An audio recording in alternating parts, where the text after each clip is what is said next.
Hey, topic analyze the math industry, and we are going to take a look at reverse trigonomic functions. So, we have started our pre-calculus unit, and apparently the first unit is trigonometry. So we will learn all about and we'll review Algebra 2 trigonometry, but then we'll start going deeper into that trigonometry, so it will help us with pre-calculus in the future. So right over here, we have a right triangle. It's a 5, 12, 13 right triangle. So in Algebra 2, you probably learned about how to find all the missing parts of a right triangle. Mostly, we've used 3 ratios that will help us understand the missing parts of a right triangle: the sine, the cosine, and the tangent. And what they do is, if there's anything missing on the triangle, you can use those 3 trigonomic ratios to find what the missing side or angle is. So to first start things off, what we're going to do is going to insert what this is into whatever that is. So let's get started. The sine. If you remember, the formula we used for this was SOHCAHTOA, which represents that the sine is going to be the opposite divided by the hypotenuse, right here. The cosine is going to be the adjacent divided by the hypotenuse. And finally, the tangent, which is the opposite divided by the adjacent. That's a good way to kind of memorize the different ratios when understanding a right triangle. Oh, and yeah, this only works for right triangles. Let's get started. So for the sine, we have opposite divided by hypotenuse. So angle A is going to be our targeted angle. The opposite is 12 and the hypotenuse is 13. So we're going to say 12 and 13. Now, the cosine, the adjacent divided by the hypotenuse. So if that's the opposite, the adjacent is touching right next to theta and that little square, the right angle right there. And the hypotenuse is 13. So we're going to have 5 and 13. This is just a quick overview, because we're going to introduce even more functions to the right triangle trigonometry stuff. And now, the tangent. So the tangent is going to be the opposite divided by the adjacent. So here's the opposite, and here's the adjacent. So we're going to say 12 divided by 5. Bam! So what we did is we understood what legs or what hypotenuses go into what in these 3 ratios.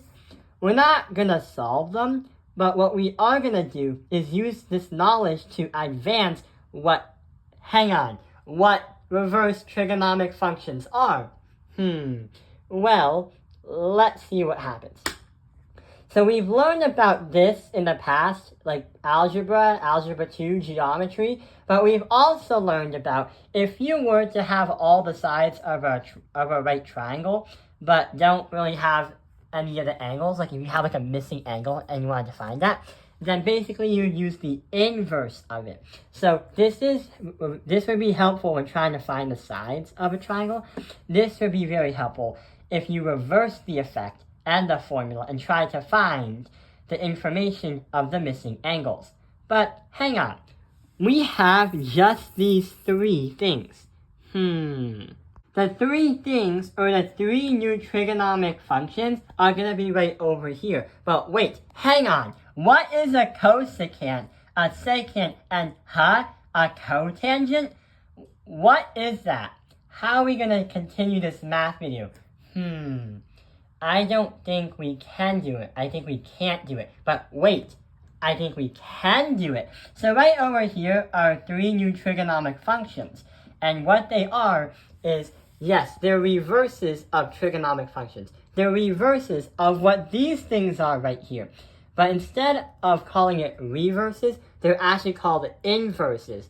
That is defined by the actual mathematical definition. So what are these inverse ratios or inverse ratio functions?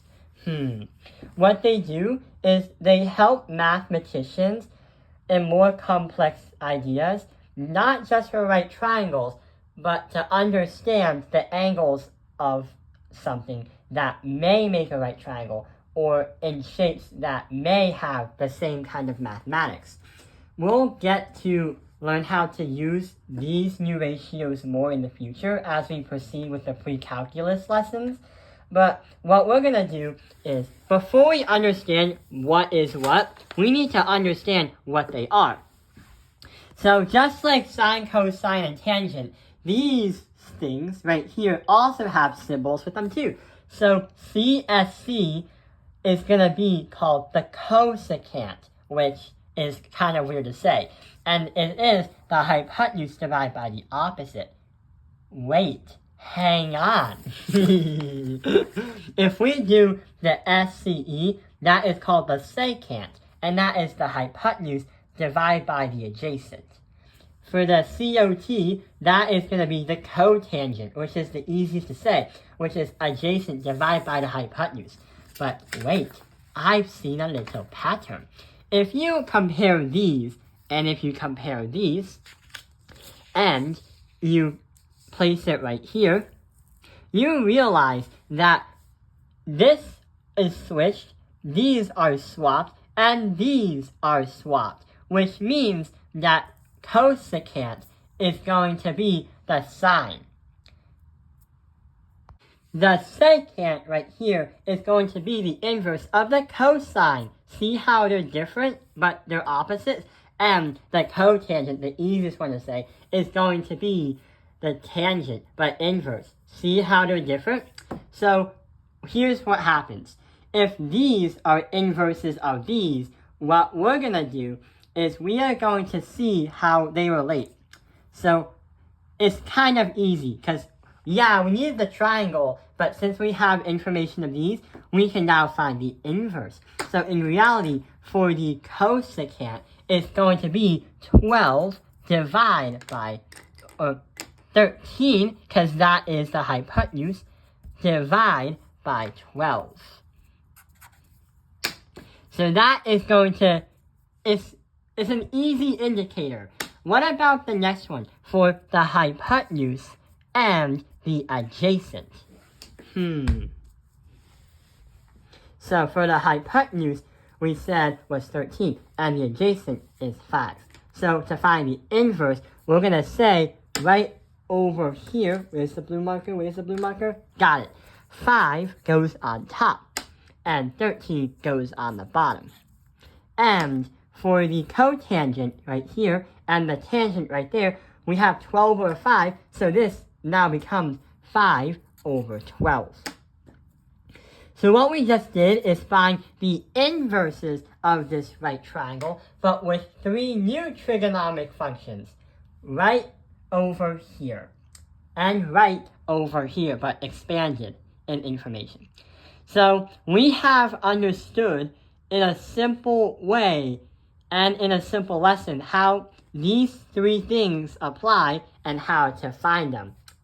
So yeah, so this is the very first video that you watched for the pre-calculus unit. I hope this video has helped you understand reverse trigonomic functions. Congratulations on making your first step towards knowledge in pre-calculus. Thank you for watching Helping Analyze the Math Industry. Like and subscribe.